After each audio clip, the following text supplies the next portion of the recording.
In just 58 minutes, Eala completely smashes Coco Gauff, and the crowd goes crazy. No one anticipated it. Not the fans, not the analysts, not even Gauff. The energy was different from the first serve. Electric, colder, and sharper. Eala was more than just a tennis player. She had a message to convey. Each blast was like a razor slicing through the air. Fire responded to every return. Gauff's confidence gradually eroded as her rhythm broke. With each rally, the crowd rose. A shout replaced the disbelief. And silence gave way to commotion when the last ball crossed the finish line. The past had just been altered. Beneath that 58-minute masterpiece, however, is a tale of rivalry, pressure, and covert retaliation that nobody anticipated. Because supremacy isn't always about power. The goal is to disprove everyone. There was silence prior to the eruption. Just before the game started, there was an odd, unsettling silence throughout the arena. Silence that seems to be a warning. Everyone was familiar with Coco Gauff, the youthful prodigy who took the world by storm, a Grand Slam winner, and a representation of the sport's future. Alex Eala was standing on the other side of the net. Calm, collected, underappreciated by many and unknown to others. She did not make headlines. She wasn't the most popular. However, she was the unanticipated storm. I had been quietly constructing something for months. She spent late nights watching match tapes, endured long sessions in the sweltering sun, and overcame moments of doubt. Her home country is the Philippines, where tennis is a passion rather than a promise. Every setback feels personal, and every success feels like a revolt. Eala had been informed from the start that players from her region of the world don't succeed. Too small a stage, too far away, too few resources. However, she didn't want to rise to the top and disprove them. She felt she belonged there, which is why she wanted it. She now stood opposite from the lady who represented everything she was told she couldn't be on this court, under the dazzling lights. Coco Gauff is a warrior on the court, the face of contemporary tennis, the audience favorite, and the sweetheart of endorsements. It was not meant to be a close game. One-sided betting lines were used. A simple victory was predicted by commentators. However, there was something in her eyes when I moved to the baseline for her warm-up. A quiet form of rage. She wasn't present to take part. She was there to assume control. Her coach murmured something that only she could hear in the corner of her team. Disregard her identity. Recall your identity. It was more than just counsel. The cause was ignition. As they waited for Gauff's trademark enthusiasm to illuminate the court, the audience muttered restlessly. The cameras flashed. Reporters jotted down notes, but even Gauff appeared a little taken aback as Eala's first serve, which was quick, clean, and perfectly on the edge, cracked like thunder. Nobody was ready to believe the story that was revealed in that first game. Eala was not responding to the beat of Gauff. It was dictated by her. Every movement was planned, every rally was measured, and the tension started to change in a matter of minutes. The audience, accustomed to applauding Gauff's supremacy, began to sense something strange. Uncertainty. Experienced admirers recognized the expression in Eala's eyes. Not nerves, not haughtiness, just such unadulterated concentration that it appeared nearly icy. The narrative of every instance in which she had been disregarded and every competition she had participated in under a false identity was contained within that concentration. It was more than just a match. It was a proclamation. The audience still had hope for a comeback when the first set got underway. With Gauff, they always did. Her legend was her tenacity. However, there was a murmur in the air that got louder with each point. This girl, who is she? Eala's shots had become declarations by the time she broke serve for the first time. There were gasps with each victory. Every rally concluded with incredulity. She was not grinning. She wasn't having a party. She was methodical, laser-focused, and locked in. The fiery and ferocious Coco Gauff appeared human all of a sudden. Additionally, the balance of women's tennis seemed to be shifting throughout that first 30 minutes. The quiet before the storm started to break. The eruption was on its way. There was just one rally at first. 41 defiant shots. Momentum is defined by this type of rally. The type that changes everything you believe to be true. Coco Gauff had just lost her serve. In an attempt to slow down the fading rhythm, she stood at the baseline and spun her racket. Alex Eala's gaze followed her over the internet. There was only that unwavering fire, no emotion, no smile. The first serve was delivered forcefully. Gauff's signature strength, a blur in the distance. Deep to the backhand, Eala caught it perfectly. The cross-court line, forehand, backhand, and back and forth came next. Neither was retreating.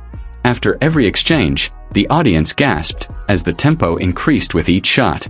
Then it took place. Eala intervened, saw the angle, and smashed a forehand down the line with such force that it painted the baseline's edge. The tension was broken by the umpire's call. Allah is the game. Gauff froze. Something shattered in the air as the crowd erupted. Not only did that point win a game, everything was altered by it. Coco appeared uncertain for the first time during the contest.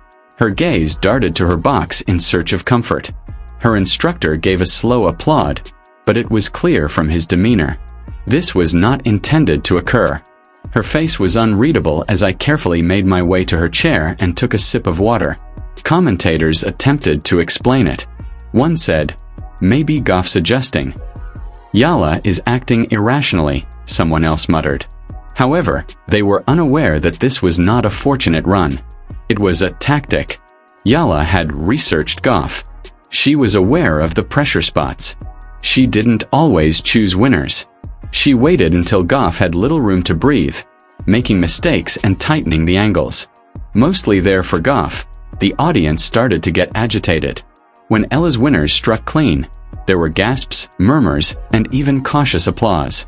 A quick exchange at 4-1 in the first set completely altered the mood.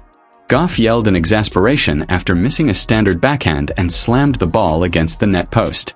The arena grew silent when the umpire issued a warning. Eala remained silent. She simply moved to the baseline after turning away and adjusting her wristband. Because it was no longer merely competence, that moment revealed to the world who was in charge. It was psychology. Gauff's facial expressions all contributed to Eala's serenity. Alex grew colder the more Coco attempted to energize herself. It was a startling contrast. One player is controlling time, while the other is chasing rhythm. The subsequent games flew by. Eala's retaliations were harsh, exact, and nearly surgical. She moved effortlessly in court. The audience was astounded when she broke for 51. People began using their phones to record what appeared to be history happening in real time. Is this actually taking place? Near the first row, a fan yelled. The story had completely changed by the time the first set ended in 61. Words like overpowering thundering energy were increasingly being used by commentators. She was aware that the match was not yet over, yet she never once smiled. Not until the very end. Gauff attempted to reset during the second set. A few strong serves, a slower tempo, deep breaths. Momentum is a weird thing. It is difficult for it to return after it has shifted. And the spark had already become fire in Eala's eyes. Gauff's annoyance flared up once more by the fourth game. Eala's forehand touched the edge as she questioned a line judgment. "Out," said Gauff. The umpire decided against it. Tension was in the air as the crowd jeered. Eala only nodded and got ready to serve once more. The illusion was totally shattered at that time. It wasn't a coincidence. This was dominance.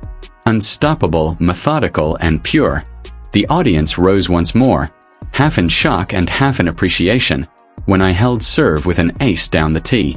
In real time, she was altering the narrative. One remark at a time, one game at a time. Because the young Manila woman wasn't competing against Coco Gauff at that precise moment. She was playing against all the doubts that had ever been cast upon her. And it appeared as though she was winning for the first time. The atmosphere in the arena had entirely altered at the beginning of the second set.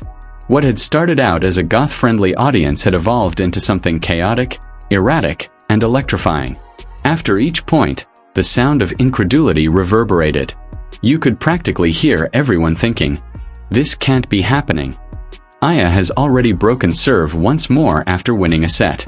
Her self-assurance had evolved into control, which was now perilous. It was subdued domination. Every motion felt deliberate.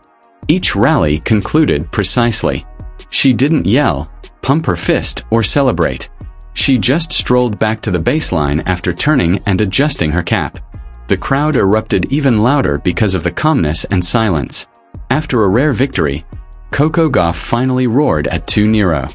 In an attempt to capitalize on the commotion, she waved her hands in the direction of the stands. The crowd reacted with enthusiasm, chants, and cheers. Ella didn't flinch even when it seemed like the tide could flip for a brief moment.